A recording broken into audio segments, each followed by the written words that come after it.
Imaginez-vous à bord d'un navire au milieu de la mer, entouré par une tempête déchaînée. Le vent souffle fort, les vagues menacent d'engloutir tout le monde, et la peur envahit chaque cœur. Pourtant, au milieu du chaos, une voix sereine et autoritaire résonne. « Pourquoi as-tu si peur? N'as-tu toujours pas la foi ?» Ces paroles de Jésus, adressées à ses disciples, résonnent encore aujourd'hui, nous invitant à réfléchir sur le pouvoir transformateur de la foi. Au milieu des difficultés de la vie, avons-nous le courage de faire pleinement confiance à Dieu? Dans les évangiles, Jésus nous enseigne ce que signifie vivre par la foi, et l'une de ces leçons est consignée dans Matthieu chapitre 17, verset 20. « Si vous avez une foi comme un grain de moutarde, vous direz à cette montagne, « Va d'ici à là-bas », et elle bougera. Rien ne vous sera impossible. » C'est incroyable d'imaginer qu'une chose aussi petite qu'une graine de moutarde puisse avoir autant de pouvoir. Ce que Jésus nous montre ici ne concerne pas la taille de notre foi, mais sa qualité et son authenticité. Les disciples entendirent ces paroles, après avoir échoué à chasser le démon d'un jeune homme.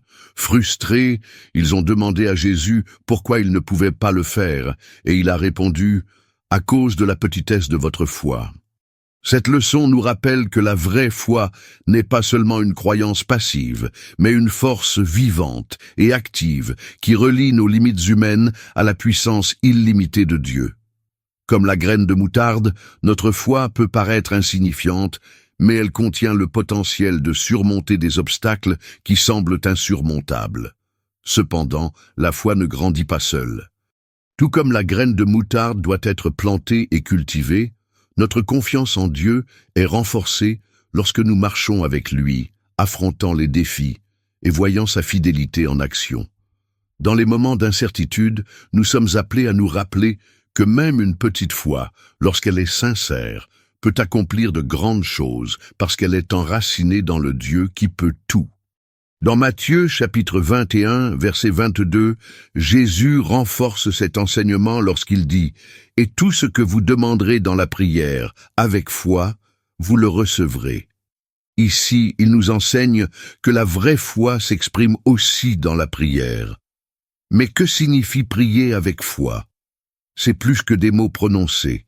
C'est un abandon total, une conviction dans le cœur que Dieu non seulement entend, mais répond aussi. Cependant, cette promesse ne constitue pas une autorisation pour demander égoïstement tout ce que nous voulons.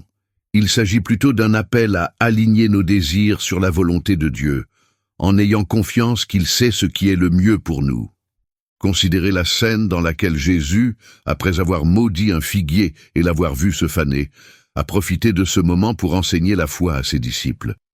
Il a montré que ce n'est pas l'acte de se poser des questions qui déplacent les montagnes, mais la confiance sincère que Dieu peut et fera ce qui est conforme à son dessein. Ce type de foi transforme la prière en une connexion intime avec Dieu, où nous trouvons direction, réconfort et force pour affronter n'importe quel défi. Peut-être vous demandez-vous, ma foi est-elle suffisante ? Jésus n'a jamais exigé une foi parfaite, mais une foi authentique. Il nous appelle à faire de petits pas, comme la graine de moutarde, qui se plante et grandit avec le temps. Lorsqu'elle est arrosée par la prière et l'étude de la parole, notre foi devient la base qui soutient nos décisions et nous donne le courage d'avancer, même lorsque tout semble perdu. Considérez la foi comme une flamme qui doit être nourrie.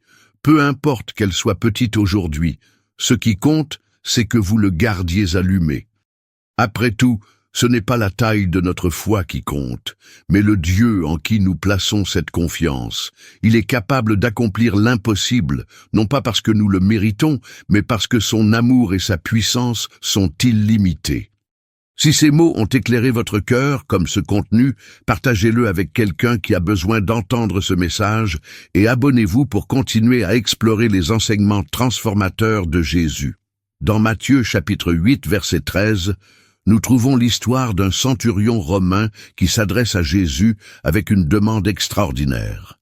Son serviteur était gravement malade, mais au lieu de demander à Jésus de venir chez lui, le centurion dit « Seigneur, je ne suis pas digne que tu viennes sous mon toit, mais dis simplement un mot, et mon serviteur sera guéri. » Ces paroles révèlent non seulement sa profonde humilité, mais aussi une foi inébranlable en l'autorité de Jésus.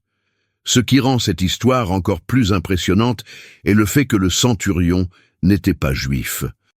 Il ne faisait pas partie du peuple élu, mais sa foi dépassait toutes les barrières culturelles et religieuses.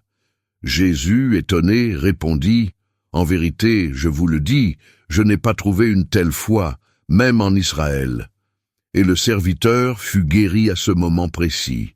Ce récit nous montre que la vraie foi ne dépend pas d'où nous venons, mais de ceux en qui nous avons confiance. Il transcende les limites humaines et se concentre sur la certitude de la puissance de Dieu. Un autre exemple émouvant de foi se trouve dans Matthieu, chapitre 9, verset 22. Une femme qui souffrait d'hémorragie depuis 12 ans a pris la décision audacieuse de s'approcher de Jésus. Son état n'était pas seulement un problème de santé, c'était aussi une condamnation à l'exclusion sociale et religieuse. Selon les lois de l'époque, elle était considérée comme impure, et quiconque la touchait deviendrait également impur. Pourtant, avec une foi résolue, elle se dit « Si seulement je touche son manteau, je serai guérie ». Au milieu de la foule, elle réussit à atteindre le manteau de Jésus. Instantanément, elle se sentit guérie. Jésus, réalisant la puissance qui était sortie de lui, se tourna vers elle et déclara « Ma fille, ta foi t'a guérie. Partez en paix et soyez libre de vos souffrances. » Ces paroles ont non seulement confirmé sa guérison physique, mais ont également rétabli sa dignité et son lien avec la communauté. En l'appelant « fille », Jésus la réintègre dans la société et affirme sa valeur de fille de Dieu.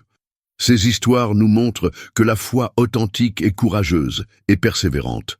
Le centurion a brisé les barrières culturelles, tandis que la femme a été confrontée à l'exclusion sociale.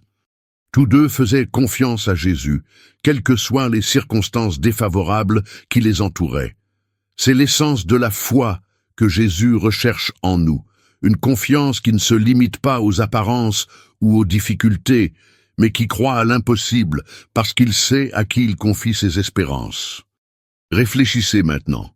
Sommes-nous prêts à faire confiance à Jésus, tout comme le centurion et la femme?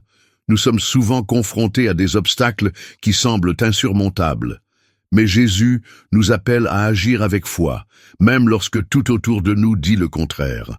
La vraie foi nous met au défi de croire avant de voir et de marcher même au milieu de l'incertitude. Enfin, dans Luc, chapitre 7, verset 50, lors de la rencontre avec une femme connue pour sa vie pécheresse, Jésus déclare « Sa foi l'a sauvée.